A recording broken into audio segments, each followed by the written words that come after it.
Bruce Wayne may appear to be a wealthy playboy, but beneath this facade, his true identity is that of the Batman, waging an endless war against crime.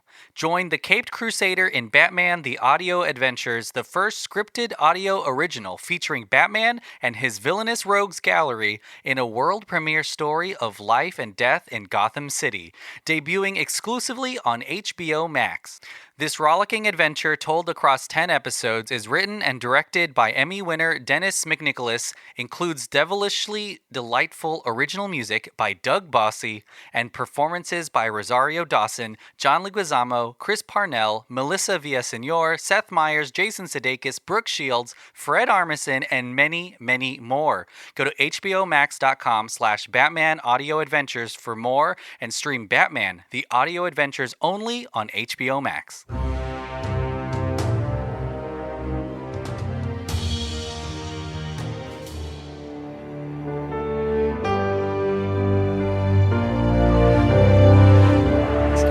Welcome to the countdown. Welcome to Ooh, that's loud. Welcome to Countdown to Infinity, a Marvel's Avengers podcast. We talk all things Marvel Cinematic Universe, and we're smack dab in the middle of our no pod home. Lex, I changed the name. Yeah, I saw it. Yeah. You'll hear from others. Oh, damn. I've been saying you're like the other episodes have me saying the wrong name. Well, we are talking about each of the live action Spider-Man actors because in No Way Home, there might be a little peeky peek of some of them. We talked about Andrew Garfield and Tobey Maguire, and now it's time to conclude our 3-part series and talk about Tom Holland, who is the current and I guess the star of No Way Home, in a way. Or is he? Yeah, no, he might get overshadowed a little bit. No, maybe. I'm totally kidding. Lex, are you excited? It's been a long journey for you. Yeah. I mean, You did what are you 2 talking whole about? episodes. Oh yeah, And now it's almost over. it's exhausting, man. Like working around the clock for 48 hours. This episode is really just, we're going to play the best moments of the last 2 eps. Yeah. And comment on them. And then just talk about, you're going to splice in the villains, like from the villains talk. That's what we're going to do. That's what the movie is. No, I mean I'm excited, especially we've had a lot of great guests and just different ideas. Not everyone feels the same as the Spider-Man, which it's very interesting. Not everyone has agreed on like who's their favorite and all that stuff. So I think that Nostalgic, that has a it's a good spin. It's a good twist onto the because when you talk about MCU, like normally like everyone likes the same movies around usually. It's a math consensus, yeah. But Guardians is good. But even just like the amount of years that's spread out these Spider-Man movies, I think it's enough for our taste to change a little bit. And this movie might pay homage to just Spider-Man in general, and one studio kind of controlling that character. I forgot to do this. My name is Manuel. Hey, I'm Andrew. What's up? It's John. And this is Lex. And we're The Four Amigos. Spider Boys. Spider Boys. With a Z. Can you imagine that? Can we do that? Yeah, if they cast this for Spider-Man, they would have to change it to Spider Low T Boys, because we're not. Oh God, we're not high T boys. We're not high T boys. Well, I want to ask y'all. I guess I'll ask you, John, first, because we've had a chance to talk about obviously Tobey Maguire and Andrew Garfield, but. John, what's your relationship to Spider-Man? Are you dating him still? No, but what's your exposure? Who's kind of the Spider-Man that you grew up with? And what did you think about these movies that were kind of consistently coming out the past like 2 or 3 decades? Yeah, it seems like there was always like a reboot. No, actually, there was only just one reboot. No, 2 Wait. Now in this case. 2 boots. Yeah, over the course of like this. We've gotten 4 Spider-Man. Yeah. Yeah. In like the 30 years that we've watched. And we've got like 12 in one movie, Spider-Verse. Spider-Man's a character... I grew up with the animated series. You've always kind of known that Spider-Man was a character. Like, I knew that he was a comic book character. You see, like, his posters. You see that Todd McFarlane cover that everyone kind of knows. Where, Spider-Man like, number 300, baby. Is that what it is? Like, where it's like... On the web? Where he's got spiders. Yeah, there you go.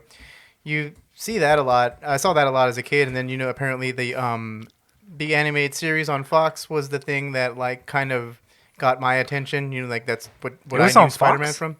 Fox Kids, yeah, I think it was like Fox 29. Oh, political. It's now Disney. No, he wasn't watching it on Fox News. Fox News. Well, the reruns air on Fox News now. No, I was just kidding. You see, in Mexico, we got it off of this dude, off the street, and he would just How give do you us say tapes. spider in Spanish? Araña. Araña. Isn't that orange? I'm just kidding. what? I know it's not. Oh, Yeah. naranja. So that's where I knew Spider-Man from. I knew that I kind of after the animated series, I kind of didn't have any exposure to that other than the spin-off series Spider-Man Unlimited. I saw the show called Spider-Man Unlimited afterwards, which was the sequel series to that show. And I didn't really Care for it? Or? no, it's not care for it. I didn't really think about it again until the comic book boom happened, where X-Men came out, and then the trailers. The trailer for Spider-Man is the thing that I think caught my attention. I knew you heard the rumblings, and even back then I kind of still followed entertainment things. Obviously not as much as I do now, because I'm on websites now and stuff. But back in the day, we had a little thing called Entertainment Tonight. E.T. Phone Home. And we Yeah. had to read magazines like that. I remember Yeah. watching the very first screenshot I saw of Wolverine, of Hugh Jackman as Wolverine. It was in like a an magazine. Entertainment It was Weekly, like in at- an ad, and so it in was a him gas holding station up or something. It was Yeah, him holding up the two guys at the bar. Yeah, remember? yeah. That And is so- crazy. I just remember that. Yes. Yeah, and so things like that, that's what we used to have to do. Yeah, see, we still like that now. It's just we don't Let me buy tell you magazines. something, I To, know. Shaggy. You all sound so Back old. in my day, we don't buy magazines to read them. But even then, we wouldn't buy them because my mom would be like, "Why the hell do you want this magazine?" I was like, why so did I you would buy- just kind of like Jack. you would just kind of read them at the store. Like you would walk. Whoa. It's like Kirsten Dunst. Damn, Lex, you put a. You Jesse Plemons coming at your ass. So you, Power of the Dog style. so you kind of you read about like what's about to happen in that, and you're just like, oh crap, they're making a movie with that. That's crazy. Yeah. And then the trailer for the Maguire one, the first one in 2000, The one that no one ever saw again because it got canceled, baby. Yeah. That trailer was like stuck in my head because you're like, whoa, holy shit! Like this is gonna be a big budget, like big scale movie. Like this is gonna be like the next big fucking thing, and it was, And then I think the Spider-Man movies, the Raimi Spider-Man movies, like had a big impact on me when it, as far as what superhero movies, I guess like everybody, like what superhero movies can be. They can be like these really giant action movies, but with like heart and emotion. Yeah. And that was pretty cool. And then I think that sold me on the character, even though I kind of at that moment during those years I started actually reading Spider-Man comics, and I was like, I don't know if I like this kid because this kid's a little too much like he has my problems, and I don't want to be reminded of my problems in this fiction. Yeah. So like I I get started bit by spiders.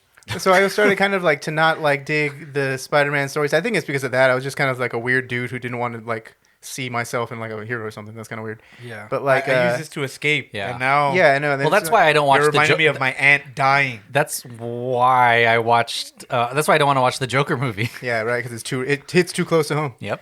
And so but I don't yeah. know a line. I was gonna say a line. I don't know a single line from that movie. What is it? Ha ha ha. Okay. No, that's the wrong Joker. Shit. Okay. Sorry. Every Joker laughs. So yeah, the Raimi movies were the ones that were pretty cool because then like they got, not only was I getting into comics, around the same time because of these movies that were coming out, and then discovering X-Men. I've read a couple of X-Men comics back in the day, and every now and then my mom would bring like Batman and Superman comics from the flea market and stuff. But Spider-Man was like kind of the character that kind of got me, was getting me interested into more of this like comic book lore. And so Yeah. that was kind of my connection to it, mainly because of those Raimi films and the video games. Like I remember the video games The were video games are really good. fucking They were loving. good.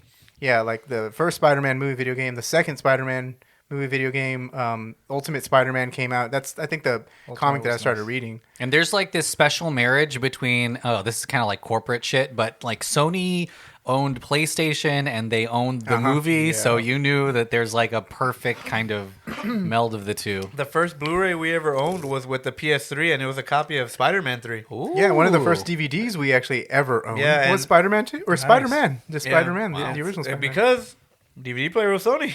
Wow. But Yeah. yeah, and so But Andrew, yeah. So I mean, obviously, you also knew about Spider-Man growing up. But what do you think about Sam Raimi's when you were a kid? Were you on the bus talking about the Uncle Ben dying? Rice? I guess. Trying to think of a single scene from that movie. I can't. What? Bonesaw? I'm just kidding. Bonesaw's ready. Yes. Did you honk? It sounded like you snorted. No, that was me. Yeah, you snorted, and then I went. I don't know to copy you. I don't know who did it. Okay. Yeah, you can play it back. You did it, and then I did it to copy you, and mine was a better one. Okay, sorry. Anyway, I'm trying to become a truffle because I'm pig. fat. That's why mine was a better one. I'm trying to be a truffle pig so Nicolas Cage can look Well, for me to find me, avenge me. I still need to watch that movie. It's streaming. I think me and John saw it. Yeah, It's on Hulu, actually. yeah, I just saw it. Pig. So this is a plug for Pig. Check out Nicolas Cage's Pig. 823. The pig verse is coming. A24. No. This is the prequel. Oh shit! He made his own company. He's trying to undercut them. Okay, cool. 824. But anyway, yeah, John. Obviously, me and him grew up, so we have a lot of the same kind of experiences because we only had one TV. It's not like we had our own TVs. Yeah, I know. And when it was a movie trip, we would both go. And also it just because that's what they used to kind of like one was incentivize us, but also that was fun, et cetera, et cetera. And Yeah. I remember watching some of these movies with my sister and my now brother-in-law, as kind of like, oh, we're gonna take the kids out. And I don't know if that was a relief for mom and dad or something, but maybe It's a good family movie. Like there's a lot of things in there that's easy to understand. It's entertaining. Yeah, and so and I remember watching it in the theaters, and I think that's one of the only movies I ever cried at, in which I was super young. And Which one? Uncle Ben. Uncle Ben dying in the first one. Wow. As a kid, I was like, damn, like it was sad enough to like get me, and it, believable enough and stuff like that. And and I had a really good time, and it's crazy because it kind of led to my love for filmmaking in general, just because after that, I remember, growing older and, being accustomed to the Spider-Man, the three Spider-Man that Sam Raimi made. But eventually I was like, let me go see what else he's done. And then I ended up discovering Evil Dead and Drag me to hell. And to be honest, I love Evil Dead more than I love Spider-Man the character. And the movies I would say are a thing, which is why we talk about them so much in so many different shows and stuff like that. And so to cinema, I think without Evil Dead, he wouldn't have got the gig from Spider-Man. And to follow the character of Ash Williams all the way to Ash versus Evil Dead, where he directed the first episode and he was a producer, and following his works now, where he did the Oz, the Great and Powerful, and now he's coming back to do Doctor Strange, and just a big fan of the guy who helmed it, Spider-Man, so many years after because of Spider-Man. So it's just I think I have a deep appreciation for that Sam Raimi one, and I think that's why Tobey Maguire is my favorite Spider-Man. Oh. And even that first, I know most people say the second one is a better movie, and that's probably true, but I think that the best one is the first one, and not only is that one, but it's my favorite as well.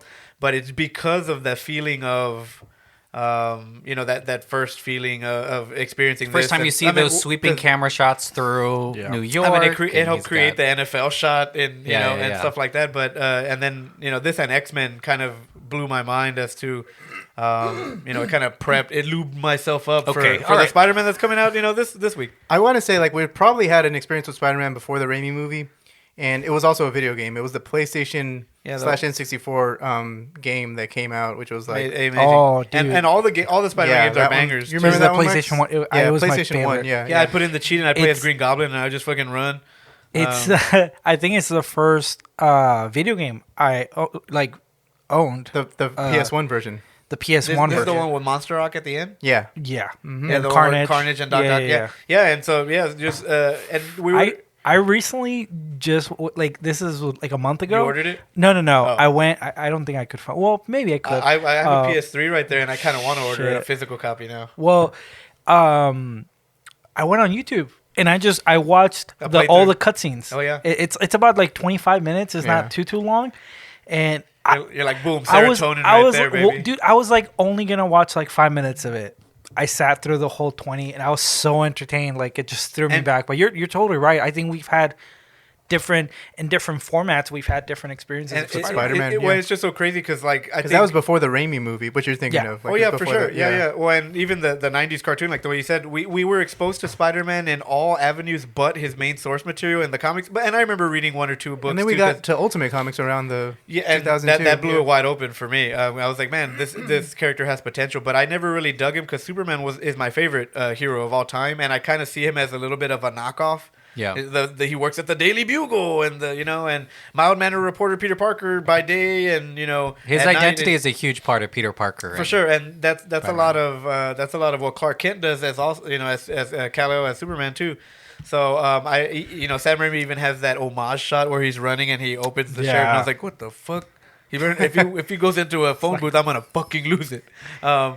But when we got to the Ultimate Comics, it kind of like blew my mind. But this is really modern at that point, like super modern. For sure, yeah. And the Raimi movies helped get me there. And granted, they didn't finish it off too hot in the third one. Yeah. Just become a studio movie to Yeah. Well, this is really important because with Amazing Spider-Man and Andrew Garfield, there was a turn. And now we know, like, Amy Pascal has revealed that she cried over this decision, but there was a very tenuous deal to include our Spider-Man that we're talking about this week, this episode, Tom Holland, to the, already successful Marvel Cinematic Universe. The Russo brothers were planning on using him in Captain America Civil War, and in fact said now that they admitted that we didn't have a backup plan. Like, if we didn't get him, there was no other storyline we needed to get him. They cast, quite a few people, did screen tests, did Robert Downey Jr., Chris Evans tests, because it has to be a part of that dynamic.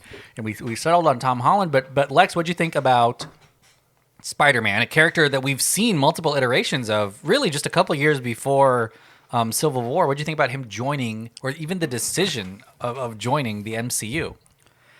Yeah, it's actually funny because when the Andrew Garfield Spider-Man movie, the Amazing Spider-Man movies were going on, I was working at Little Caesars at the time, and I had a good friend of mine. Yeah, this is a plug. And I'm ready. Please sponsor us. And a friend of mine told me, dude, I think Spider-Man's going to go to like the MCU. And I said, no, it's not going to happen. But once again, at this point, Andrew Garfield was still Spider-Man. There wasn't any there was a Sinister Six happening. There wasn't any talks. Yeah, like they were just prepping all that stuff. And I was like, dude, it's not going to happen. It doesn't fit. It doesn't. Andrew Garfield's Spider-Man doesn't fit with that world, in my opinion. And we even bet, like, we were working at Little Caesars. We didn't have money, so like we bet a pizza on it. Damn, hey, Little Caesars, pay your bit more money. I know, livable wage, Little Caesars.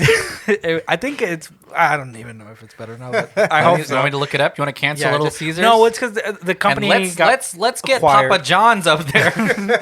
No, we bet, like, I told them, like, I'll buy you whatever pizza you want with like all the toppings and stuff like that. And yeah, I lost that bet because I think a few years later, like, it happened. It legit happened. And I was so sold on, like, they're not going to reboot Spider-Man again. Like, this is still going on. It just, like, the Andrew Garfield universe, like, it still felt very young, in my opinion. Yeah. So I was like, it's not going to happen. And then it happened. So I was quite shocked. It's less than a year that they started casting the new Yeah, Spider-Man. I was quite shocked. And once again, I felt so confident about that bet that I didn't think I was going to lose it. And my mind just never went to the spot of, like, they're just going to get another Spider-Man that does fit. And I just didn't think that was going to be the thing. And for them to see that it was like a Sony, and like I just thought, like, because my main argument against it was, like, Sony owns the rights. Like, they're not going to sell it. Like, they're not. There's no reason. I never saw this collaboration in my head because studios really just don't do that a lot. They don't, yeah. And at least to this level. But distribution maybe, but they don't do like deals, like creative deals, yeah. And with such a big character, like, I just thought Sony wasn't even going to give him an inch. And yeah, I was wrong. And I'm actually quite happy because when we're thinking of these movies or like the video games that we were talking about and stuff like that, like that first Spider-Man video game, the PlayStation 1, yeah, it had Human Torch in it. It had it had Venom. It had Doc Ock. So it had the Spider-Man properties. They mentioned Captain America. Punisher's in it. Like, they're small cameos, but like the magic behind that game, as simple as it was at the time, was that Spider-Man knows other superheroes, and the superheroes know him, and this is a world that revolves around those interactions. So we weren't gonna get that with Sony. We weren't. It was gonna be in a bubble, and so I was quite excited once I got through, like, you know, the Andrew Garfield breakup, because I thought he was really good. Yeah. Despite the second movie not being the best. And then I see they cast Tom Holland, a lot younger, like both age and younger looking and things like that. And I was like, okay, and it's quite a choice to have him introduced not in a standalone, but just an MCU movie like Captain America: Civil War. There's a bunch of other ones too.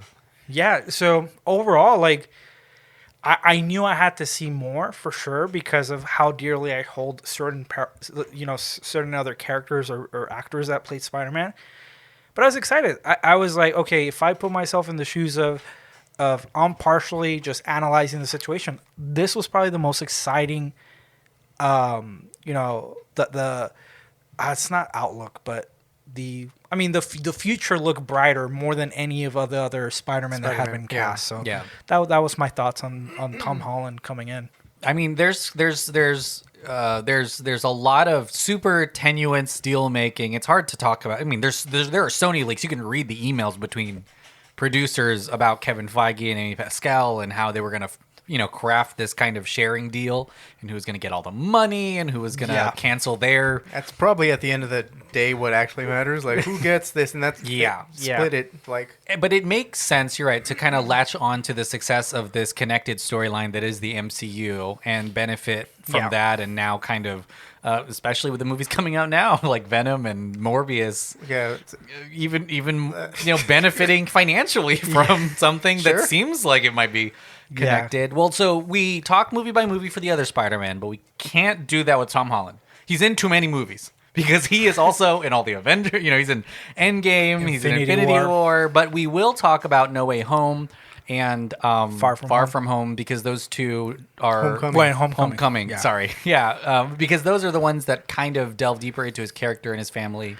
Yes, and all of that stuff. But John, what do you think about Homecoming, which is the first one, right? Homecoming. Yes. Are you a Vulture stan? You look up at the sky and look for those. That was such a great casting. We'll talk about it later. I'm actually not a big Vulture stan of the character. That being said, this movie does a great job on a take. On the take on Vulture. Yeah. Michael Keaton, kind of empathetic, but this also is the evil. First movie where it's kind of, I have problems with the Starkification of Spider-Man.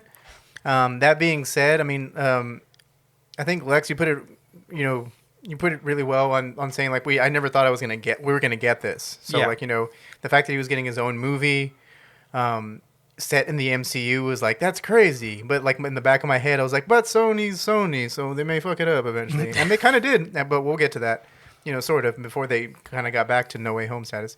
But Homecoming was it was weird. I still don't know how I feel about it. I think I go back and forth with how I feel about this movie and Far From Home.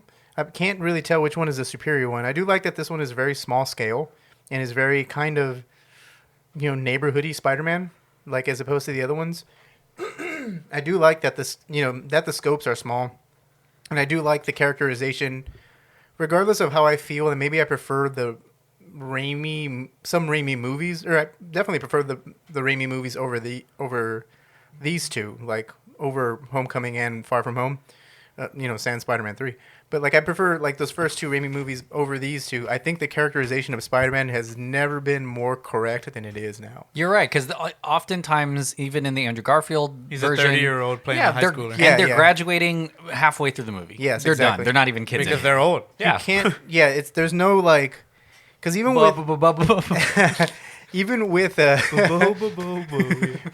was gonna say Jonathan Larson. Even with Tobey Maguire's Spider-Man, like there was still, I think it's just I can 100% acknowledge that it's probably my nostalgia that links my love to those movies, but there's something that's weird about not just the way Maguire looked, I guess, nowadays, because he was kind of very much in his 30s, I think, when he was playing him. Yeah, he was sort of creating his own version of literal Peter Parker. Spider-Man, in that one. And this characterization of Spider-Man that when I researched, going into the comics and even in the show and stuff, that he's kind of a younger dude, kind of trying to navigate a double life, which, those movies kind of did that well. But this one is a really cool twist because he's actually in high school and he sounds like, this take on Spider-Man reminded me of a cartoon called The Spectacular Spider-Man, where he actually, you can hear the youngness in his voice and you can see how whenever he's mask off, he's in high school and stuff like that. He has he wants to go to the dance where he's trying to get the attention of a pretty girl. And Homecoming. So that's what I love about the again. Homecoming movie. The Homecoming movie is all of that, and then wrapped into a to an MCU little adventure. Like you get multiple villains, you get And you brought up Iron Man. Iron Man is in this a lot. You get Vulture, you get Shocker, you get the Tinkerer. You get at one point. Matt Gargan as the You get Scorpion. Matt Gargan, the Scorpion. Donald at one Glover point. is in this movie too. The Donald Prowler. Glover as the Prowler. Yes, he's actually in this movie. And like it's really cool to see Spider-Man in his own little adventure. Ned, the Hobgoblin. I don't in like the the. comics. Maybe it's just because of me, and also like because of the character. The MCU is doing it right. I mean, it makes sense that he was like scouted by Tony, and Tony gave him all his like Tech. basically. Like he has a Siri. He does have a Siri, which is kind of a little weird. I don't know how I feel about that. Only because that's not brought back in the next movie, which is that's weird. Well, that's because You're right. Yeah, I like that they took that away. Yeah, in my I like opinion. that they took it away. But Except the it's also- the glasses. I guess it was Friday. The glasses is Siri now. But I I guess Google so. Glass. You're totally right. but not as much as the first Right. movie for sure. Right, because Spider-Man has always been his own hero. Like Spider-Man can take Captain America. He can take He's the also Hulk. smart enough to create his own shit. Yeah, Yeah. like he can take the Hulk. He can Agreed. do all of that stuff. And for him to be, I guess that's like I'm just conflicted. I guess in this case, I know the movies make it good and Pass it to me. believable, but they're just like Yeah, I'm waiting. I'm salivating at the rant. movies make it believable. But to me, I guess it's just the way the character is, and I just. For this first movie, it's fine. But I guess whenever we get to Far From Home, like he was still kind of Spider Boy or Iron Man Jr. in a way. But I mean, it's a fun adventure. It's kind I of guess. the part of the shared story. Like you can't ignore the fact that there are much older, more powerful, and more seasoned superheroes. I guess that was cool in Civil War. And it was Yeah. like, this movie is just called Spider-Man. I would just kind of wanted it more to be about him. If that Yeah. makes any sense. Andrew. Didn't like it. Go ahead. Oh Lex. my God. No, I was kidding. Shut up. Smart. Shut up. Yeah, no, I think that's one of my John was voicing some of it there towards the end, where I just can't get over how much of a big factor Tony Stark is. It's almost like Iron Man 3.5. This movie is, and they even find a way to do it in this new fucking Spider-Man No Way Home. No also, Way Home, yeah. with they're all after his tech, and I'm like, fuck, you still found a way to make it about Iron Man, and I fucking hate this. And that's why I remember when Endgame was about to come out, I was like, they need to kill Iron Man because the MCU is so Robert Downey Jr. centric, and he does very little acting because he's starts, just with him, though, Robert Downey Jr. in the role, like that's the way he is in real life, and so it kind of blows my mind that. That like this whole, I know it started around him. That's fine, but that's why he needed to die in the story, because you need to get over that so that you can start doing other shit. Right, yeah. Yeah. And that this was no different. And I hate on how much of it, like it feels like a Sony movie with Marvel being like, here's my big fat ass ad right here, boom, and it's Totally, Iron Man. yeah, I can't see that. And that's what I can't get over with this movie, because there's even and granted, I've seen Spider-Man take on all sorts of epicness in every other medium to date. From the Secret Wars and the fucking cartoon to fighting Monster Carnage, Doctor Octopus, whatever. Yeah, he joins a And bunch then of teams in, too. In this all the one, there's time, not yeah. really a big set piece. There are cool pieces where it's like you get the plane thing and that's all, but you don't get a really big fight sequence with someone like Doc like Ock. yeah, and it makes sense because he's starting off or he's training wheels or whatever, and you get all this and I had a problem with the glasses too, but we'll get to that as well, where it's just crazy that he has access to all of Tony Stark's stuff, and he's basically like the next Iron Man, and that's what they're making him out to be, when he should be so much more by himself. And I think that's what one of the things I respected about the Sonyverse when they had him, was they were trying so hard to make this big thing around him when he's a very small piece of whatever. And the fact that he interacts with Captain America, with Ant-Man, that he swings on War Machine to take down Giant Man, like that alone makes him the best Spider-Man ever, because he's interacted with the other pieces of his universe that he's supposed to interact with. Yeah. But again, I like him better in the crossover movies than he is in his own movies, because of how much of a big fat ad Marvel's throwing on there, where he's like, hey, we know that Sony's getting all the profit on there, but we're not, like, without Iron Man, these movies don't work. I think that's actually part of the actual deal that they made, though. Yeah, it's yeah, literally but I can tell, and that's what sucks about it. Yeah, is that you it's can not see it, yeah. It's not very kosher. Oh my gosh. Yeah. Lex, what did you think about Homecoming?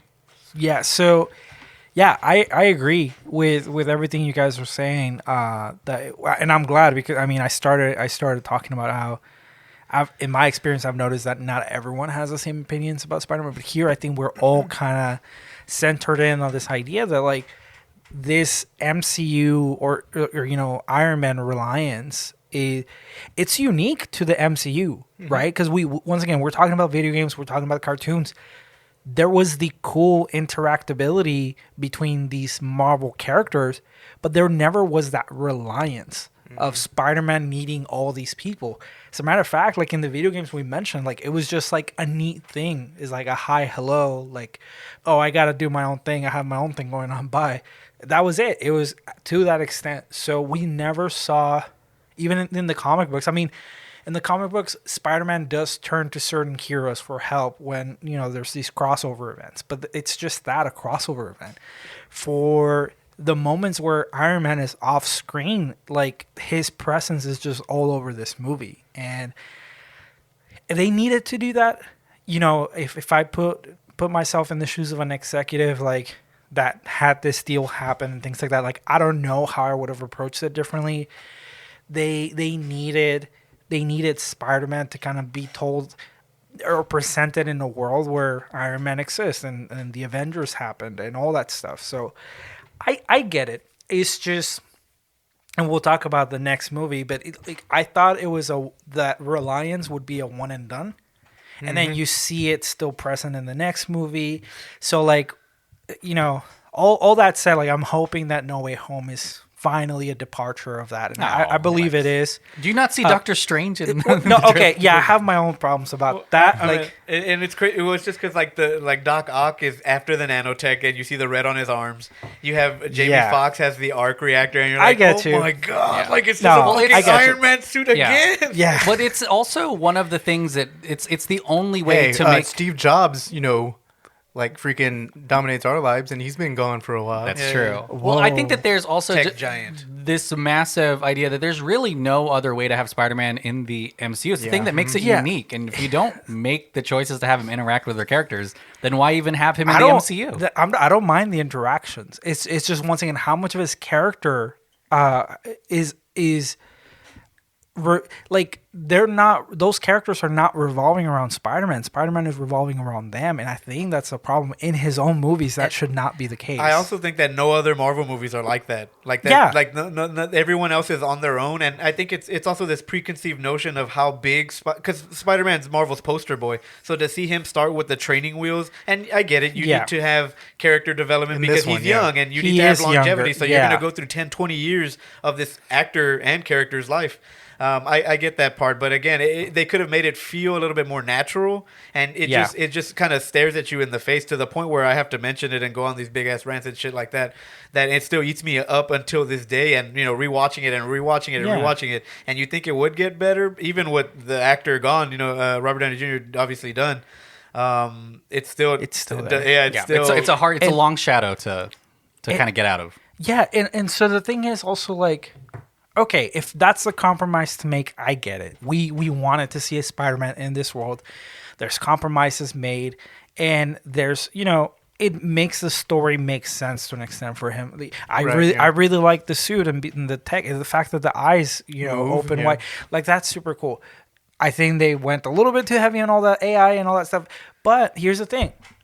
You can't bring in all those MCU elements into the Spider-Man story without cutting some of the Spider-Man story stuff. Yep. Right? There's zero mention of Uncle Ben in the franchise so far.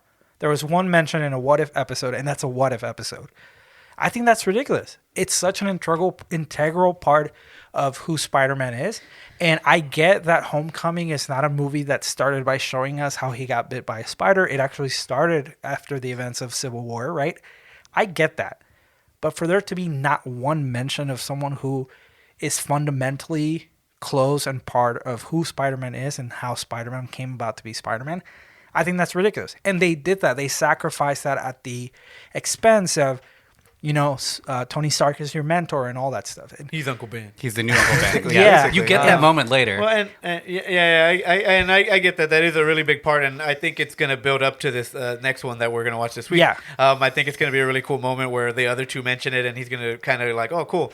But I also understand that because we've gotten so many Spider-Man in the length of a couple of years, is that they just Lex wants to see more Ben dying. they No. just I didn't wanna didn't need to see. I just didn't want to retrade it, but I understand that like that's so much of what he does, like for what he does, Yeah. why he does, it's just that it's the Batman thing where it's like, how many times do we need to watch his parents die?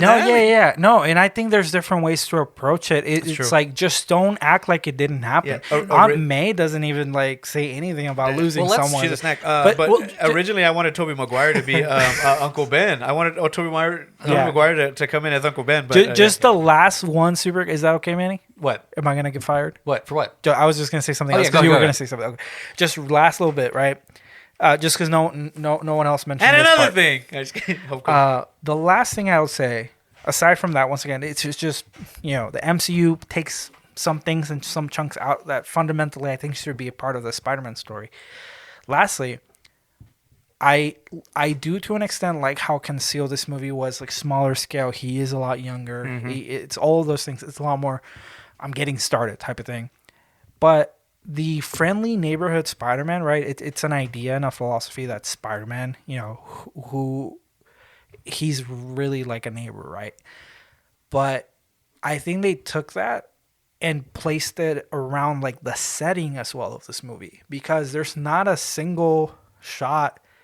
Well, no, you can kind of break this apart, but there's no epic web slinging through New York in this movie, in Homecoming specifically. Yeah. There is some, I think, unique and interesting like things that they did with the settings where he was trying to web swing in like a residential area. There's nothing around. He's in a neighborhood, I think. He's like in a bus and all this stuff. Like, Even falling out of the sky. we hadn't seen that, and that's cool. Yep.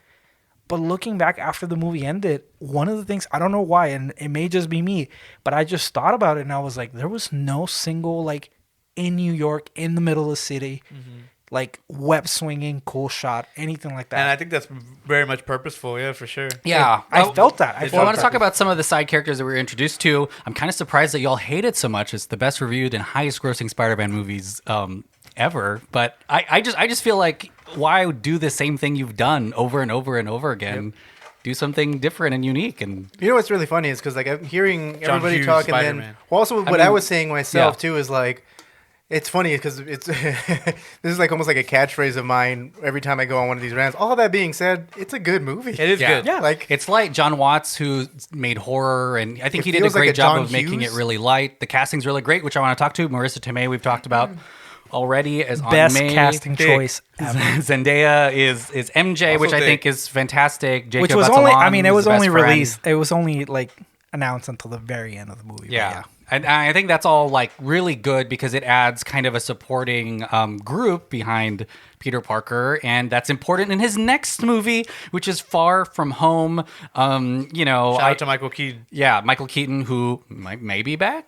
for Morbius, yeah. Morbius, baby. Yeah, some crazy after credit scenes in I think in Venom. in Spider-Man and in Venom. Well, let's talk about Spider-Man: Far From Home. Of course, there's kind of a lot that has to deal with the aftermath of the Avengers films. Specifically, Tony Stark's death. I mean, massive long shadow again. The Samuel L. blip. Jackson is in this movie. Jake Gyllenhaal, who They're like, get fucking Jon Favreau back in Yeah. here because he started in the first Iron Man. has one of the craziest endings, I think, of well, I guess so. Like one of Probably It is. the the wildest craziest ending. whiplash endings, I think, in the Civil MCU. War. Yeah. the comic book. But John, what'd you think about Far From Home? You a big fan of Europe? I guess so. The band. Good answer.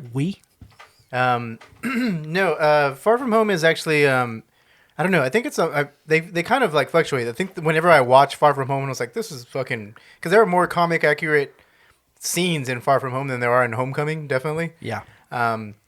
Or like moments, like when I think the moment that everyone's thinking of is probably the Mysterio's illusion, which That is sequence like alone is better than That shit, than yeah. Homecoming. Illusions. that shit is like mind blowing. That's like something right out of like both the comic book, the cartoon, anything that you played Anything. against Mysterio in any Spider-Man format, and that's just that awesome. part was dope.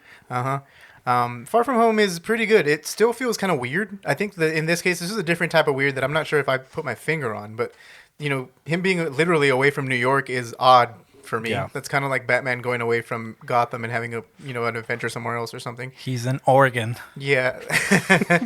So that's, I think, the odd part in it. I do like the.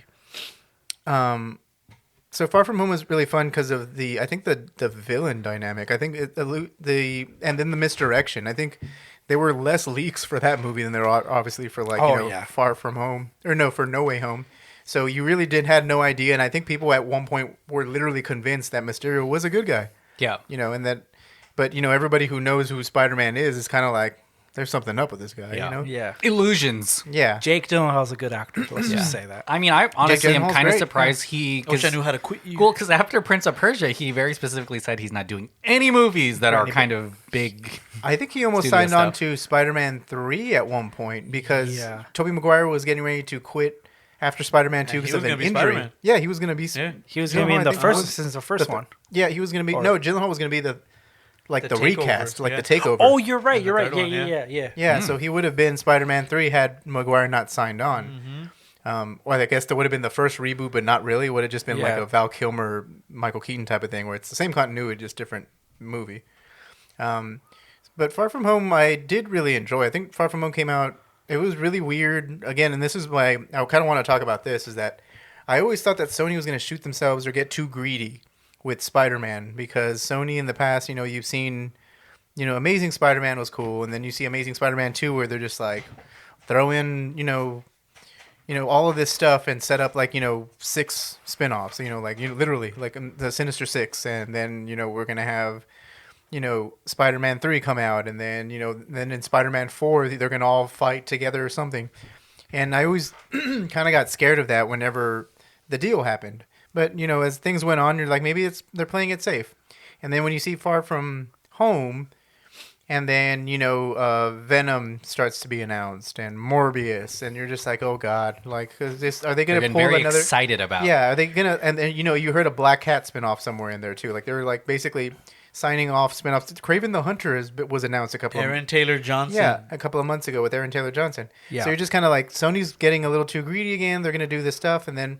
It's working, so they're just gonna pour, fuel to the fire. And Yeah, and then it falls apart. Like after Far From Home, the deal fell apart. Remember? And then Sony was going to get Spider-Man back full time, and Yeah, it's a huge bargaining thing. There's a lot of fighting over it. It also is. This is the most recent Spider-Man movie that we've talked about. This is 2019. yeah. And who knew that there was going to be, COVID the year It was after or the- anything? It's kind of insane that No one saw it. this is only 2 years ago. Yeah, this was the epilogue to The end of the end of the phase. the Infinity Saga, which is fine. I guess it still was a lot of crying over Tony Stark and I miss him and I don't know if I can do this without him type of Yeah. thing, and I guess that's why the ending of that movie is probably the best part, like the ending of this movie, because at the ending of this movie, that's what I thought was going to happen from here on out. Like, oh, he's Spider-Man. He's going to do his own shit now. Yeah, he's in charge. Yeah, at the end of Homecoming. My bad. I keep saying this movie, but we're watching Homecoming in the background. So at the end of that movie, I thought that was going to happen. And then it kind of does, and he's kind of mopey around, and he doesn't want to be Spider-Man because, he's feeling grief or whatever. And he just wants to go off and do, because he just saved the world. I get it. Or the universe. He's tired. Yeah. But, he still has a moment where he's like, I don't know if I can do this without him. And then Happy Hogan has to set him straight. And then the ending of that movie is literally him being what aligns with, I guess, my interpretation of Spider-Man, I guess, which is fine. If it's not your cup of tea, that's cool. But I thought it was really cool because, you have a Spider-Sense battle, which you bring in Spider-Sense finally and acknowledge it on screen. You have a bunch of illusion stuff. You even have some cameos by some scrolls and shit. And you have Can't trust anything in this movie. You have I know Sony's fucking crazy, right? You have a web swinging sequence at the very end of Far From Home. He actually swings. It's not as cool as you would think it does. It kind of resembles, I hate to use this, but kind of a half-ass version of the PS4 Spider-Man swinging because he takes a selfie and shit.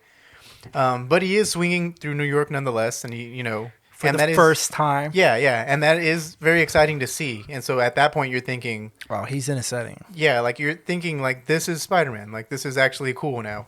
And then you get the big twist ending, and that's actually even cooler too. So like, I would say Far From Home.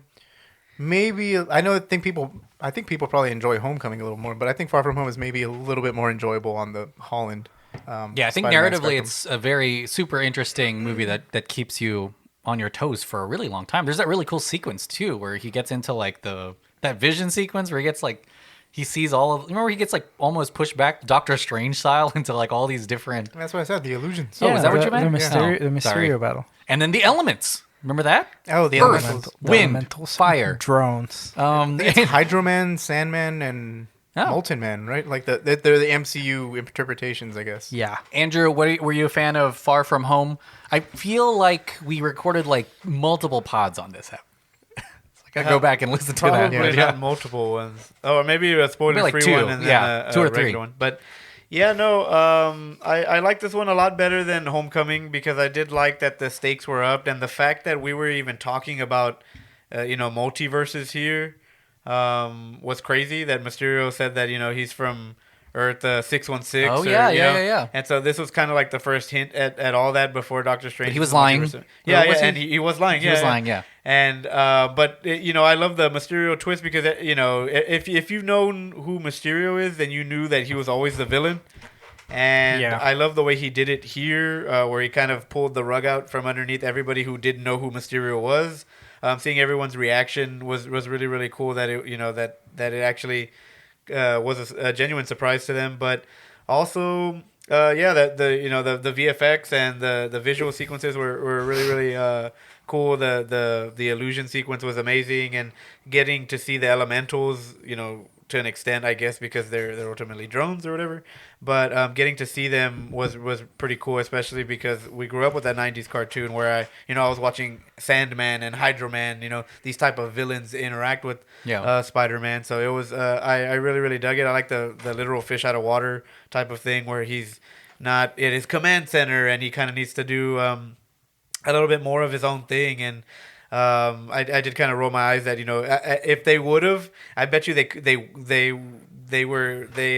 would have put his an Iron Man helmet on him. Like Iron Man left you this helmet, and now you have to wear the Iron Man. Instead of just the glasses, I bet you they would have done that shit if they.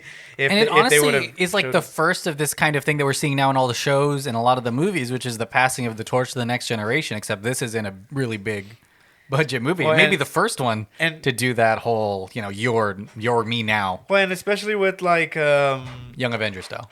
With this multiverse stuff, it's one of those things where like we're gonna have to move on from these actors being these characters, and you're gonna have to find it because without it's crazy that you're gonna have a Marvel universe without Cap, without Iron Man, because there's always people that pick up the mantle, but and then you got all these other universes where you can get another Steve Rogers, and you can get another Ironheart is confirmed, right? There's gonna be more. Riri Williams will be the next. And Armor Wars with Don Cheadle, that'll have to do with a lot of the the fallout of a world without Tony Stark and stuff like that. But I did kind of dislike that again in Far From Home. Far From Home, where it kind of has to do with all the Tony Starkness and all that. Yeah. Which hopefully, we kind of round out in this last one because I'm tired of talking about it. And they said there's going to be another trilogy. And if there's another trilogy of more Iron Man stuff, that I think I'm just going to lose it. Yeah. But really, really fun stuff in that second one. Jake Gyllenhaal was amazing. And that twist from the Civil War comics, which if you ever read the Civil War comics, that's the twist from it, where you get Spider-Man revealing his identity to the whole world and stuff like that.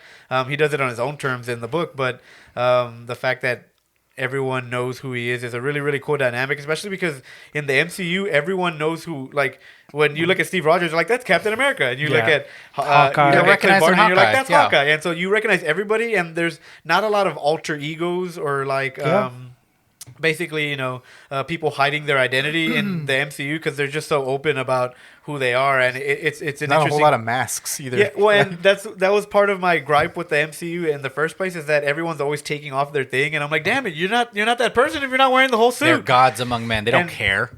It's because they have to sell the actor, where it's like, we need you to see that as Chris Pratt, but I was like, Star-Lord never takes off his fucking helmet in the comics, and why would I want to see his face? Yeah. I want to see Mario. Yeah, and so Some in this one it's the same thing where that's why they didn't give him an Iron Man helmet because we need you to show your whole face, and so the sunglasses will have to do, Kiryu. But really really cool.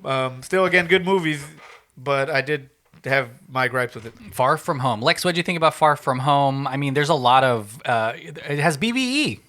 Big blip energy in this movie. It's like the big, like it's literally the hangover of the blip. This whole movie is kind of them dealing with It's like a universal hangover. Yeah. Mysterio takes advantage of it fully. You Yeah. know? So Well, I like this movie. I really like. Actually, like Homecoming. I know I was ranting a bit, but like I mean, I know, I Lex. liked It it. doesn't sound like you're gonna watch No Way Home because you're just so over it. It's fine. It's cool. No, I've enjoyed all of these iterations. It's good to be still like critical because there's things that I'd like to see this character do because I genuinely like Tom Holland. I think he's a good actor. He's funny off camera. Like He's gonna end up being the Spider-Man that's in the most.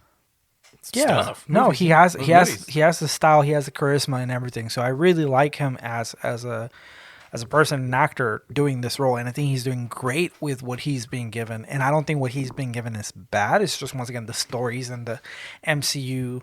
It's a decision. Like, it's a sauce, choice to do right? all that. Yeah. But yeah, Far From Home. I really the problems that I had with Homecoming. They got reduced, the amount of problems that I had with it. Mm-hmm. I don't want to say they got addressed, to be honest. Like it's less problems with this movie. But like we said, one of the first things I noticed, it was weird to have them in Europe. Same thing, you don't have like the web slinging and the things that you would design. Like it was just cool because you do have a different setting for him.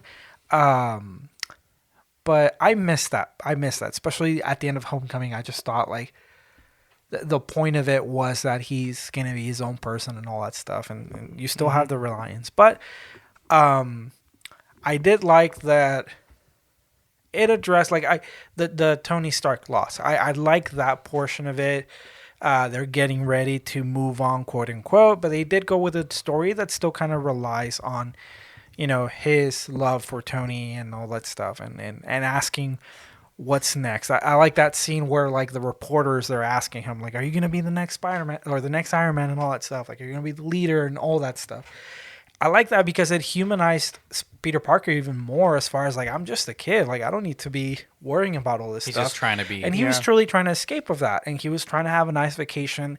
And so I really like that because it does go back to who Peter Parker is. He is just a kid. He wants to live a normal-ish life. Mm-hmm. And so I think when I think of like traveling and vacations, that is a good setting and a good position to put him in to deal with a lot of these struggles. Still, we had, of course, Nick Fury in here and all that stuff. So still some of the problems as far as how much he relies on certain things. But this time he was more like sought after rather than like him, Wanting seeking the, after. seeking at the help. He wasn't wanting the involvement, if that makes sense. So I like that twist on it all. And it was more of like, okay, the pressure is on you, but it's just not him following that path. So Right, yeah. I like that part.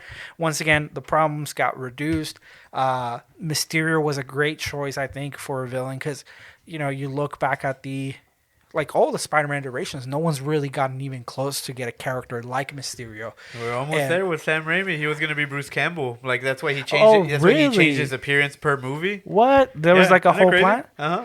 There was a plan for the fourth one, to do it. I thought Vulture was going to be the... I think it was a couple of It was villains. like it was like a joke villain. Like basically, like he arrests him at the beginning of the movie, and that was him going away. Basically, That's man, kind of like the Scarecrow in Dark Knight. You know how he's kind of like arrested at the beginning. Sony's wanted the Sinister Six so bad that they've been putting multiple villains in their Spider-Man movies for years. And we still don't even talk about Rhino. And we're about to it's crazy that we're going to get it this way. Rhino. Yeah, a multiverse. That's pretty cool. I didn't know that. But I think with the technology and the VFX, like it just worked really well.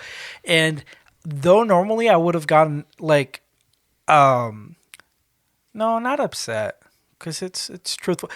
So I like the background and how they explain like with the use of the drones and all that stuff, like all these sequences that he was able to pull off, all the like kind of lies and stuff, even fooling like Shield and all that stuff, which I think this guy's not love. But where was I going with this? Oh, the only part I didn't like Mysterio wise was like his motive. Like it was against Tony Stark. Yeah. And it was like they did that with Vulture. Like Vulture was mad and upset at Tony Stark specifically. So I was really surprised that out of the few things that they were replicating as far as like, oh, it's still MCU centered, it's like to go as far as like, yeah, this is another villain that just kind of didn't like Tony Stark. And I was like, really? Like, Tony Stark, man. That's Tony the only Stark, part, baby. I didn't like Spider-Man has such a great rogues gallery that it's like they have their own motives, and some of them are just like they don't fucking like Spider-Man. So like, let that be the thing. So I'm the same thing with Vulture. Well, it was like we're that's cleaning what I'm up saying. after They Iron just Man. they And you're like, recycled son of a that. bitch. And it really does feel like Spider-Man has not even had a high-profile moment yet. In these 2 movies. Iron Man is gone now, so who knows? Like, who knows what's going to happen yet? Or is he? But yeah, and I mean, just wrapping up my thoughts. I think those are just part of the things that I didn't like. But Jake Gyllenhaal was great. The visuals was great. The Spidey tingle thing. They couldn't even call it Peter Spider Tingle, Sense. Jesus. Oh, the Peter tingle. Yeah, Yeah, it's pretty dumb. Actually, I don't like the name of that. I don't know what they just give us. They're trying to make it sound like a puberty thing. It's funny. It's whatever. It works. But I like that because it was His about little Peter. it was about trusting his senses, right? Yeah. And being able to kind of, once again, start shaping up the things that he is without the tech and without all that stuff. Use the Force. I really like that. Ending was nuts. I remember my jaw literally dropped because I can't believe that they kept like the J. Jonah Jameson thing like under wraps. Like they don't do that. Yeah. They don't do that anymore. Like keep things under wraps. So it was really great. Yeah. And yeah, I think I'm hoping even though there's reliance to Doctor Strange, hinted at here, I think there's going to be less like hand holding. I think Doctor Strange is the character is like, I'm not here to sink or swim. We're gonna. Who knows? We're kind of switching from Iron Man tech to multiverse stuff. So who No, knows? I understand, but I think this movie left Spider-Man in a position of pressure and the identity, like we talked about. Right, yeah. And then also just the very obvious fact that it's obviously a very giant homage to the live-action Spider-Mans that we've seen. Yeah, because it's obviously like... Yeah, I mean, if all the rumors are true and stuff, and I don't want to speculate anymore because we're so close just to the movie. 2 days, tomorrow. If all of this shit comes true, then it's the movie will probably be Spider-Man as fuck already with like definitely is connected and pays homage with already like this much like villains just in general that this movie has. It's already and it's shorter than Eternals. It's Isn't that wild? I thought it was longer. I don't know. Shorter. It's like 30 minutes shorter than Eternals. I don't know how I feel about that. That being said, Eternals. No, that makes no sense. Eternals wasn't 33 hours long. Eternals was long, bro. It was like 2 hours and a half. That's the same thing. I looked this up because I texted you. Who are your sources, man? You were asleep. Oh my god. But yeah, Lex, you're not even gonna watch No Way Home. You don't like Tom Holland. It sounds. I know. Like. I sold my tickets for $3,000. Oh yeah, they were going for that much. That's so crazy. But shout out to if this is the movie that's Spider-Man as fuck. I do want to give a special shout out to a non-animated non-live action Spider-Man Into the Spider-Verse, which currently stands, in my opinion, as the best Spider-Man movie ever made. Because great. That is pretty awesome. It's a very good movie. Yeah. Okay, so here's what we're gonna do. We're gonna play Into the Spider-Verse. a quick, fun game. I don't know. I think I talked about it. I like Far From Home. Is it fun? Good. Yeah. Oh wait. Oh yeah, we haven't even been asking you about your. Yeah, opinions. nobody cares, but it's fine. Yeah. It sounds like it's a big hate parade over here, so that's why I'm interested to know it. I know. Yeah, I hope like people the movie. don't. I hope people don't think that. Yeah, because like It's like 80% everyone not liking Tom Holland. It's no, interesting. I'm really. It's too looking late. forward to We're an hour in. Okay, so we're gonna play the Holland trivia quiz. Okay. You're gonna get on your phone and you're gonna text me the answers to the questions. Chaos that I'm gonna walking. ask. Huh? Do you still? Chaos walking. Do you still Uncharted? Lex, Andrew, and John. Do you still have the? Wait, am I texting you? Yes, you're gonna text me. You don't have to text me So now. the what? But you're Wait, gonna text me the answer the group chat? No. text? Don't just a text me single. individually. Oh, Yeah, okay, yeah. okay. You have my number, Lex.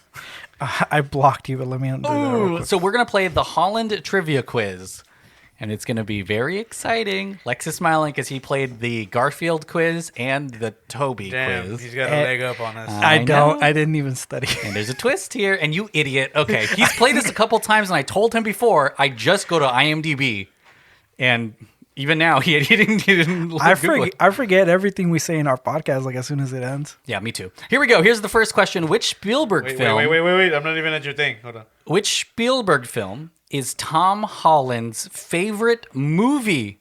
His favorite movie ever is a Spielberg movie. Which is it? First question of the Holland trivia quiz. Very interesting. I fucked it. It would make sense that it's West Side Story. I'm just kidding.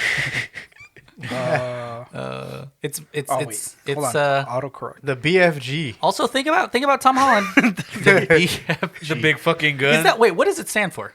BFG. The big fucking giant? No, the big, the big friendly giant. Friendly giant. Okay, Lex, you guessed The butt E.T. fucking giant. Wait, it's not E.T.? Lex guessed E.T. John and Andrew, you both guessed Jurassic Park, and the answer is Saving Private Ryan. So no one gets That's a point. lie. I don't believe that's his favorite movie. But okay. He's an actor's actor, my friend. He is an actor's actor. I guess. That's He the spent thing, he didn't get a role, so he He spent also 8 was years like- in dramatic He school. was like, I want to be this generation's Marty McFly. but you have never seen the What a nerd. The Impossible by like J.A. Boyan.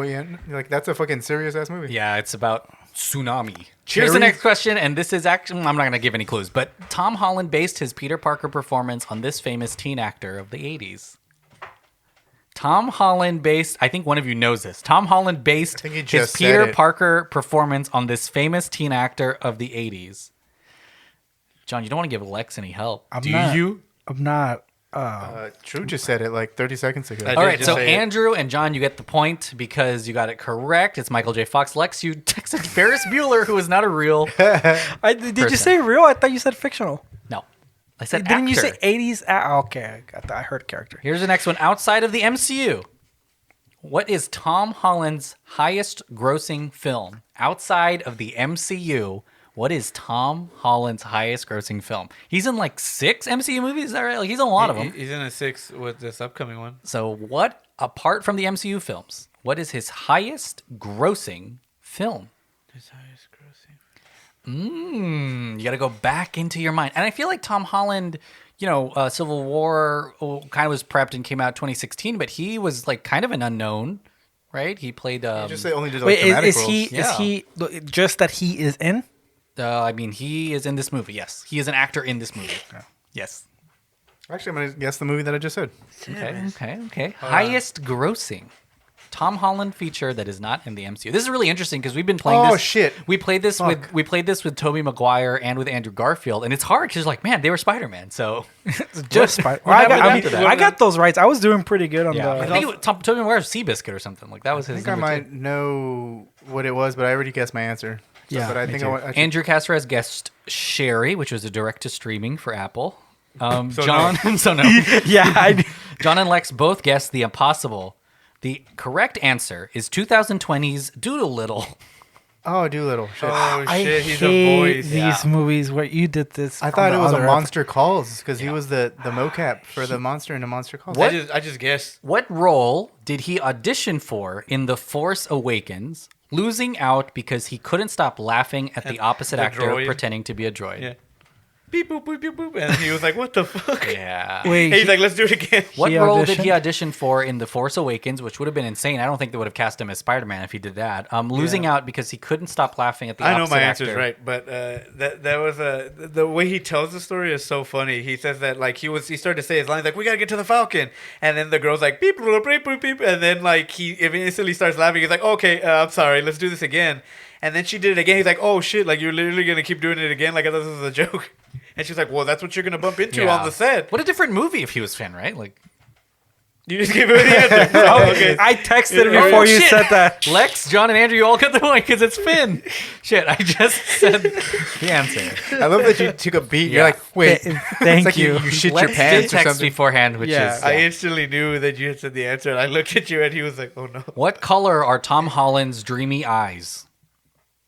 Oh, that was a little bit of editorial in there, but what color are Tom Holland's eyes? And if you don't know, much then you're not opinion. looking at his eyes, and that's messed. I'm not actually. My eyes are up here. I don't look at an actor's eyes. What are you looking at? Their brown eye. That was a little too much. The butts. That was my answer, though. Shit. Yeah, I really guessed. John, you guessed white. Because Spider-Man's eyes are white, motherfucker. Andrew and Lex, you get the point because he has brown eyes. I knew it. Nice. Cafecito. Lex and John, you're tied at 2. Andrew, you're at 3. Very, very close. So Wow. now the next question in the Holland trivia quiz. The province of Holland is not actually the name is of the its worst. country. What is the official name? Holland, which we've heard of as like a place, isn't an actual country. What is the country that Holland is in, that I region? have no fucking... God damn it. I should probably fail geography. This is fun because don't two know. things. Lex knows this happens in every game. Guess what happened in the Garfield trivia game? You're talking about the cat? Talking about Bullshit. lasagna. But like I thought they were Garfield the playing. cat? I thought they were Nah, I'm not playing. playing. And then the second thing, Danny, who is like a huge fan of our pod and who texts us all the time, he lives here. I was about to give He's the like, here's answer. his address. John, shout out to Danny. did you guess white? No, That's not a country. That's a mindset. Oh, that's not Texas? No. Wait, I got it. Mine was a joke answer because I No, thought it wasn't. It was because I thought of what is it? The Austin Powers. Oh, okay. I don't know. I'm from. Okay, Holland. John guessed IDK. Andrew and Lex, you get the point because this is the Netherlands. The Nice. Netherlands Oh, is Oh, the yeah. actual country. God damn it. That's right. Like, Danny's going to hate me for... I know. not knowing You that. didn't know. Wow. Thank you, Danny. You helped me get a point there. Where You gave him too many Oh, guesses or snap. too many. We're going hints. back to Tom Holland. Where on his body does Tom Holland have a Spider-Man logo tattooed? He has a logo tattoo? He has Yeah, the it's Spider-Man fucking logo nerd. tattooed It's on his his body. beehole. What a fucking You nerd. like talking about beeholes. And I like to. I thought you were gonna say sphincters, but yes. Okay, cool. Brown eyes. What I body think if part? if I got cast as Spider-Man, I would totally tattoo Spider-Man. That's one of those iconic roles. Well, you said body part. Yeah. Okay. What if you like? I'm What try- if your movie sucks? You're just like you need to And get then I it tattooed on laser. my face. How do Everybody you knows. how do you spell penis? How do you not know how to spell that? Andrew and Lex, you texted leg, and John, you texted wrist. The correct answer is the bottom of his foot. So that's part of the leg. What? No, it's not. The foot is not on the leg. That is one of the most painful places to All get right, it back at. to the Holland trivia quiz. What is the You said which body part? What It's is on the his leg. what is the? I feel like this is really easy, but who knows? What is the largest city in the Netherlands? What? Very, very famous, giant city. What is the largest You just city want- you in just the want- Netherlands? Holland. Here's one. Don't yell. That's not a is city. this- Also, just in case you thought that was a city. What is the largest city I was in the already typing in Netherlands? Holland. A lot of people go on vacation here. It's known for being a little fun. Oh, okay, I think I got it right. Is this in? Oh my gosh, is this in Far From Home? I don't know. No, I would Google it. But I don't know. I don't think We're so. done here. This I don't is know the either. game. Yeah. John is on his Google Maps. No, John no. is texting I was- Danny. He's tweeting at Danny. John again, another IDK. Andrew and Lex, you get a point. It's Amsterdam. Oh, Ooh, nice. yeah. I honestly was not even sure if that was in the I mean, Netherlands. either. You got it. I didn't want to guess wrong and seem like an asshole, so that's why I keep pushing. Now Like, you, I don't now know. you- John. Now you're the only one that's wrong, and you still look like the I asshole. know. For, Which of these physical mediums? It's funny because we just talked about this. Which of these physical mediums were invented in the Netherlands? Physical? CDs, DVDs, or Blu-rays? Which of these physical Oh, mediums shit. was invented in the Netherlands? CDs, DVDs, or Blu-rays? All of these things that They're all I guess discs. nobody is using anymore. Right? I was like, they're all discs. You have Blu-rays. You still Yeah, I know. Blu-ray? I don't know why. Mike Flanagan is trying to tell Netflix to make more Blu-rays. Yeah, but why 'Cause would they're they all do that? digital assholes. what No. do you, don't you have the haunting? Not Midnight Mass though. Yeah, I know, but But you that's have what I'm saying. Haunting? Yeah. Wait, What? y'all still get the DVDs from Netflix? Yeah. No, I don't get them from Netflix. I get them from like a DVD store. Oh, or something. okay. You all Oh, guess I see. You all guess DVDs and you all get a point, but technically this was an easy one because all three of those were invented in the Netherlands. Netherlands, CDs, DVDs, and How Blu-rays. did I say? Like they're all literally the same. But John, you fucking physical you texted IDK twice. You could have missed out if you texted that. Right? IDK is a physical medium. Wait, you texted IDK on this one? No, it's Oh, just DVDs. okay. Oh yeah, we all got It was it. multiple choice. The Dutch in the Netherlands are the second largest exporter of beer. What country is the first? Oh shit. Exporter. The Dutch are the second largest exporter of beer, Heineken, and the other kinds. What country is the first? What other country is the first? I don't know. drink So beer that often. Netherlands is second. I don't know. One of these countries is number one. Think in your mind. Yeah, I think I got it. Lex is drinking right now. He has a keg over on his shoulder. I'm looking at the side of the side of the can. It should say it somewhere. Lex and John, you guessed Germany. Andrew, you guessed Ireland. You are all incorrect. What? The correct answer is Mexico. Mexico, yes, is the right, largest cerveza. exporter. Tecate way. Tecate Ain't Dos no Equis. way. Come on. I'm from the. I Sol, never that's saw. messed up, I Lex. never You didn't saw think about trucks Sol. leave. Soul. I never saw the trucks. I never saw the trucks leave. They would have left by my town. Like you know. You don't know Bud Light's from Mexico? Bud Nasty. That's interesting. I thought it was Germany. I could have sworn it was Germany. I thought Mexico would be like top What's- 3, but You know, I went to Denver and Coors Light is based there, and everybody hates them because Coors Light owns the water in Colorado. They own the water. So it's dirty, and they just like you're Everyone's supposed to all drink. fucked up all the I time. don't know. Light. Well, they have people in boats, and if they see you like taking some water from the rivers to water your field or They something, throw you a can of Coors Light. they like murder you. They'll sue you and stuff. People hate them. the Duff man comes out like it's like with a shotgun. Are they Coors? Are they the ones that the bottle turns blue if it's cold or Yeah, something? yeah, Yeah, the yeah. mountains, yeah. Can you just touch it? I don't understand. No, dude, it's high tech Stark technology. Just be like, oh, this is cold because I feel it cold. I don't understand. Okay, here's the last question. Dutch men are the blankest people in the world. Dutch men are the blankest people. Hardest. I think this can get me canceled. Then don't do it. The Dutch people are the what? Blank? The blankest people in the world. Think of a feature, and they are this. I think, Andrew, you've already won. I don't think there's a way. Lex, I think can... Wait, I thought we were tied. No. I haven't gotten. Lex, you have 4... You No. said we're tied, and then we've been getting all of them right. What happened? Lex, you have 4. Andrew has 6, and John has 3. Well, because you two were tied. Yeah. Stop! I've always Stop been the ahead. vote. Uh-oh. Recount. Andrew, you texted strongest. Lex, fittest. John, you texted nicest. They are the tallest. The average height of a man in the Netherlands is 6'2". What? Yeah. Man, fuck the Dutch. I'm like super short. Andrew, you've won the game. Congratulations, you've won the Holland trivia. Wait, how quiz. close? playing Dutch How listeners, close I love was y'all. I? You were 2 points behind Andrew. Okay, I feel good about myself. Okay, cool. Well, let's go around the horn, talk about Tom Holland. And it's kind of weird because Tobey Maguire, Andrew Garfield, there was an obvious stopping point. But this one, there's a new movie coming out. So it's not really Yeah. a little bit of speculation. John, what do you think about Tom Holland overall? And what are you looking forward to in No Way Home? Like I said before, I still stand by the fact that Tom Holland is probably the most accurate as far as characterization form of Spider-Man we've ever gotten. I think he's great. Those issues that I had with the movies is just with the way the character has been written, and maybe because again it's really heavy on the MCU. So that's basically my gripes with it. I mean, that just kind of bringing it full circle and why I guess I prefer other Spider-Man adventures to these. All of that being said, the movies are great. I mean, it's nice to see a Spider-Man that's playing around. It's like kind of like the first time you saw, there was a mention of Iron Man. I know we kept talking shit about Iron Man in the context of these movies. Fuck Iron Man. Yeah, but it's like it's cool when you get like an Iron Man mention or when you watch the Avengers, for the first time ever. You're just like, I can't believe this shit is happening. It's like a live action cartoon. And so not in a bad way. It's just like, goddamn, like this was like your childhood brought to life and stuff.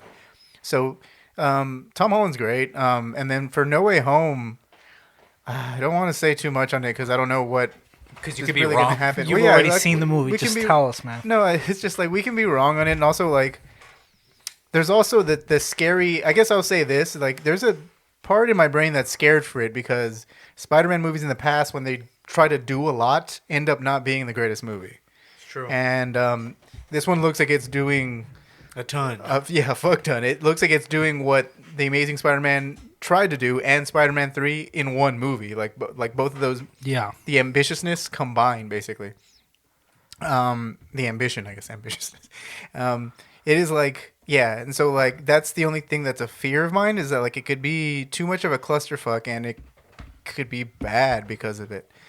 It could be, but It's that's not. just me. John, it's not. John, Rotten Tomatoes gave it a 97%. Yes, I know. At the That's almost time Rotten of this, Tomatoes is fact. at the time of this recording, Fresh.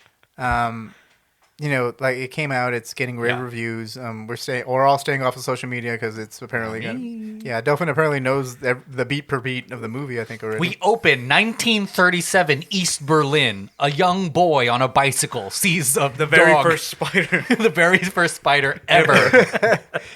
God damn. And he hates Tony and Stark. he, yeah. So Yeah, Yeah, I for get No what Way you're Home. saying. Yeah, so No Way Home is gonna be. I'm hoping it's gonna be great. It's been a while since we've gotten a really. It's been a while. Cool live action, like great Spider-Man movie, like standalone. Standalone. I'm sorry, because like these two that we talked about aren't bad. I don't think everything will be on the level of Into the Spider-Verse because of the way the switch is. Like, because animation you can just do a whole lot more with that. Limitless. With There's that some style. yeah, and so, but I'm really hoping this will be Holland's opus when it comes to Yeah. the I agree. performance of Spider-Man. And really an opus maybe for all of the Spider-Man films. A lot of homage and... Yeah, I mean You've seen it, you mother. it's if anything, I hope it's a giant celebration and of. It seems like it might be just a giant celebration of the live action Spider-Man, and I think that's not a bad thing. I'm scared for the level of fan service in it, because sometimes You're a little cynical, a little like meta, and you're like, what's happening? Like, is exactly, this like because I don't know, it's just No, it makes sense. Yeah, so 'Cause there's then- just other movies that come out and that don't. Because where does it end? Are we doing an Yes, X-Men exactly. movie where all the other X-Men come together with And these that's the thing, X-Men? yeah. We already did. It's called X-Men: Days of Future Past. I mean, we're also getting the fucking Gee, Flash true. movie next year. That is also other multiverse adventure with all this other WB's stuff. doing multiverses. Their Smash Brothers like game where Shaggy fights Arya Stark. There is Space Jam when the Clockwork Orange freaks are There's at a the Roy game. Logan from Succession is in that game, and he fights Tony Soprano. Jimmy There's a Neutron met Timmy Turner. I remember that episode. Michelle Yeoh is meeting Michelle Yeoh in a different multiverse. Yeah, but that's the good. movie. That one's going to be really good. Anyway, A Ready Player One. I'm excited. I Iron guess, Giant again? I'm excited for No Way Home, and I Yeah. hope, I hope it's Holland's best. Yeah. Andrew, what do you think about Tom Holland overall, and then how excited are you for some No Way Home? Which I think when this comes out, our spoiler free is going to be out like in 3 hours from this release. Nice. So be ready. So yeah, you're gonna listen to So my just voice wait. in like another couple minutes. It's Tom Holland. I think is awesome casting for the role of Spider-Man, especially because it looks like he's gonna look young forever. Yeah. And you're like, damn, like you just don't age. And so it's really, really cool to kind of get that longevity as a Spider-Man. A lot of the other Spider-Men were kind of aging out, and that's why they were like, they already graduated college because, goddamn, they're like, this guy's 50. He's getting Social Security in episode 4. Yeah, exactly. And so you're like, holy shit, like he's already catching up to Aunt May. Yeah. Ba ba ba ba ba ba. Why am I saying ba ba ba? Yeah, I know. Yeah, I don't know. You sound like Miles Teller from Whiplash. Ba ba ba ba ba ba. He's like, in 4, damn it. Sound like Shaun the Sheep. But yeah, really, really cool casting choice. I think it's not his fault that he can't write these movies and they're so Iron Man centric. Yeah. I get the partnership of like you get all the money and we plaster our biggest character in your movie. I get it. What Sony's doing with their own Spider-Verse is a fucking shame because because all their movies aren't even on par with the worst MCU movie, and somehow you're getting Kevin Feige to mention Venom and it's Let there be blowing my mind. carnage. Let there be. No. I was about to yell out a big spoiler, but I realized that you probably haven't seen it. I don't care. And you Oh, you haven't seen that You movie? kill No. fucking Carnage, and you're like, "How the fuck does that happen?" I That watched never the happens. first Venom movie on an airplane. And Also, there's an after credit scene in Venom where Venom is transported into the MCU. Like he sees Tom Holland's Spider-Man on the TV. What, and you it's haven't him- seen that? It's him Mysterio revealing the identity of so he sees Spider-Man. the thing and so happening. Venom's like, he looks tasty like that. And then remember in the trying to stick my tongue in his ass. remember the Morbius trailer where he says, "I'm not Venom" or "I'm Venom." Yeah. Yeah, and so so I just spoiled that for you and the audience. So I didn't watch the movie. Aw. I just looked that up because I didn't want to watch that garbage ass movie. And it's a shame that we're gonna eventually see this really, really great Spider-Man in Tom Holland get integrated with that mediocre universe. But until then, we're going to enjoy the time that we have with him here. I think that Spider-Man No Way Home hopefully is the breaking off point of like you don't need Iron Man anymore. You're gonna be your own thing. It's a celebration of your character and not You only anybody need else's. other Spider-Man. Yeah.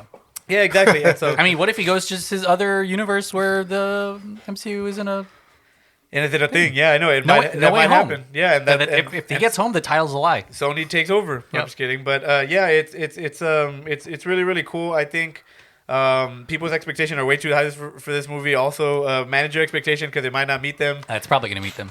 Oh yeah, yeah. And exceed I them. mean, and I hope so. I really do hope so. But I'm trying to manage my own because no. Get higher, baby. Because I've been and I read the Spider-Verse when it was first coming out, so I have the first appearance of Penny Parker and stuff like that. And when it was first being, it's crazy that it started with the video game Shattered Dimensions, and then it kind of just spiraled Yeah. out of control.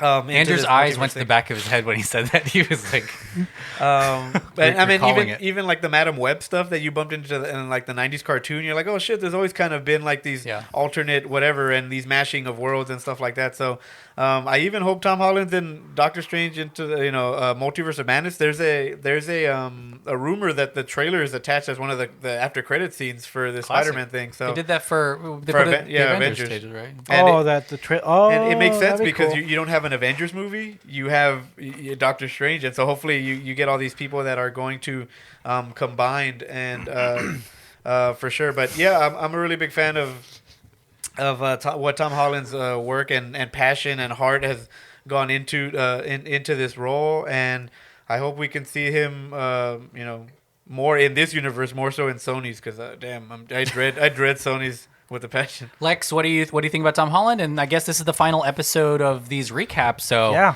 hit us up with whatever you think or what you're expecting. My contract is up after this. Yeah, you got a 3-game contract, like I don't know, O.J. Simpson or. Oh my god! You're the O.J. of Delphin Pod. Oh god! The glove doesn't fit. No, yeah. So once again, I know that little bits and pieces were very ranty. It's definitely look at you backtrack. It's kind of what you expect. This is the third take on the character from a live action standpoint. There's a higher expectation. There's different things that you need to meet to what people grew up with. Especially once again, I talked about it in the Toby app. Like it's what I grew up with. It's what I was a kid. Mm-hmm. There was a level of purity of like things didn't get spoiled. I didn't even get a chance to look at the trailers beforehand. Like you can't just YouTube them back then, right? So.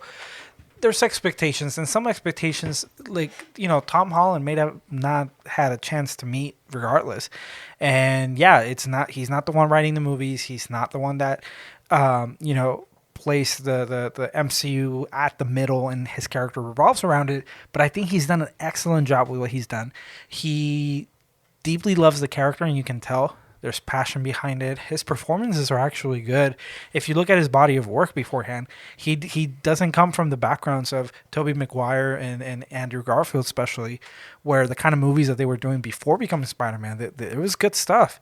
So Tom Holland, like being as young as he is, he doesn't have that body of work, and he's been still delivering a great character, in my opinion, a great take.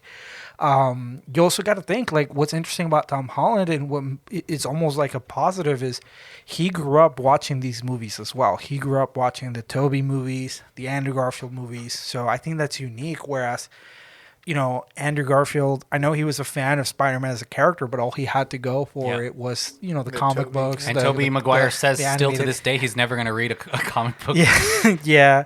So it's different, right? And I think that plays into the youthfulness and that nerdiness of his character. Like, I liked some things that, he builds Legos with his friend Ned and stuff like smart. that. Like, it's he's cool. A really smart kid. He's a smart kid. I think it's a little bit out of character because that Lego set's one of the most expensive ones ever, and it's like a vintage set. And the fact that and even in the deleted scene, he has a vintage Star Wars figure. I was like, what the fuck? Like people his age do not want those. He talks Star Wars. He talks about it. No one Avengers. throws that shit away. What the fuck? That shit's worth money. You're talking about Aunt May has an OnlyFans account. A hookup or like I have no clue. But when I have a Heroes and Fantasies in Queens group. but what I'm saying is the people who buy that stuff are 30, 40, 50 years old because it's vintage stuff and it's not. Maybe it's Ned. Maybe Ned is rich. His dad is Norman Osborn. I know that. I'm sorry.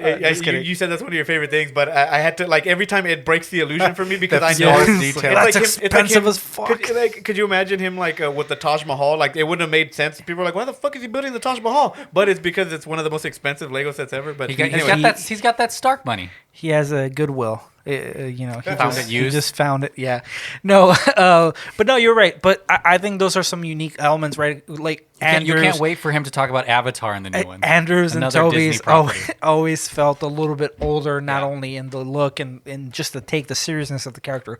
So Tom Holland's done great. I like the movies. I've enjoyed them. It's still. I'm always going to be critical of the fact that this is the third movie that's about to come out, No Way Home, and we're still hoping that that is the first time, or that at least by the end of it, that we'll see a Spider-Man that's more independent and less reliant of the MCU counterparts. So I'm always going to be critical that like it's taking 3 movies to give us an independent, but I think the payoff is going to be great when that happens. And if this movie places him in that position where he's evolved so much, he's gone through so much, thinking about like the universe saving events that he's been a part of, like he's been through some shit. He died. More than what we've talked about with the other Spider-Man. So I think that's unique. I hope that plays a role. And yeah, I'm really excited for No Way Home. I expectations are high, and it's always good to temper expectations. But I really hope that this movie delivers on the core thing that we want, which is a Spider-Man movie. And if we get that, and it's already in talks about Tom Holland's next movie, unless it's like a Tobey Maguire thing where last minute it gets canceled, but I don't think that's going to be the case. It gets me excited because I know that what I'm going to see in No Way Home is not his last take. And it can only grow from here. Yeah, I think that there's going to be. I mean, Tom Holland, I think, is even just thinking about all the other ones. He's maybe one of the most likable Spider-Man. He's got a great comedic timing. He's a fun, character to see on screen, and I think he's got a ton of charisma. And I feel like that's maybe why he fits nicely with the Avengers because he fits nicely. He's with them quite a bit, but he has a unique place, I think, in the MCU, and it's exciting. But yeah, a lot of his movies are vehicles, but I also feel like this is like a broader thing with the MCU. Everything is a vehicle for another thing. Does that make sense? Yeah. Even if it's not Spider-Man, every movie is Captain America: Civil War.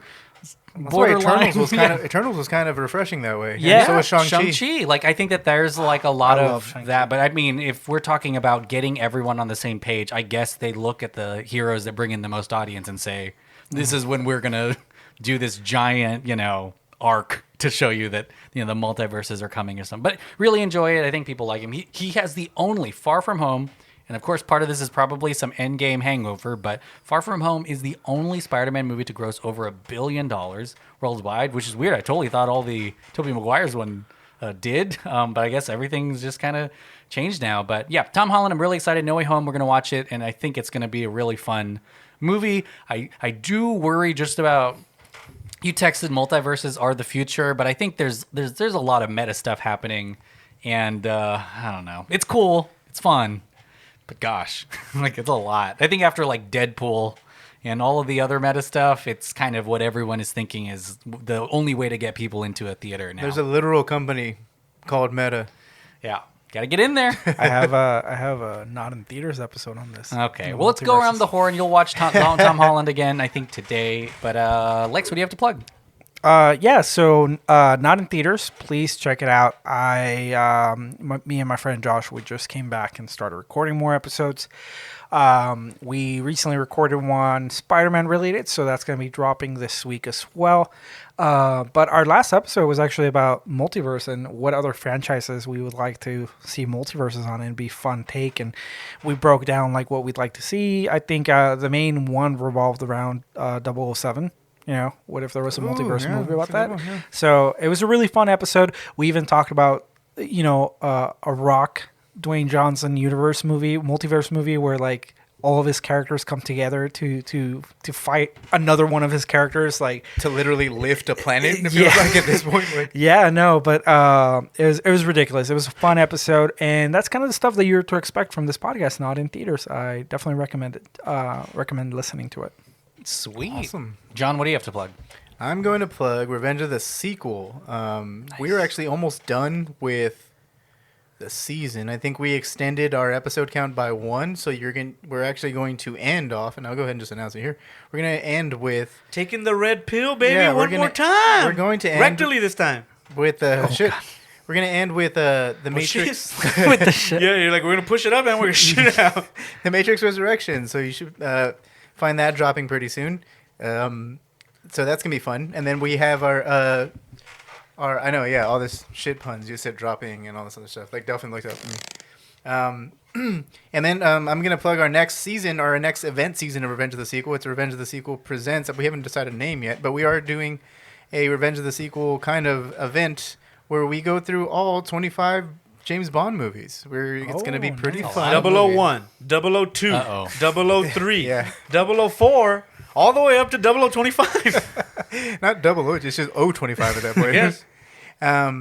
So yeah, we're going to do that. That's going to be starting pretty soon. I think it's going to be starting probably after the holiday. Recording's going to start after the holiday break. Who knows when you'll actually hear it.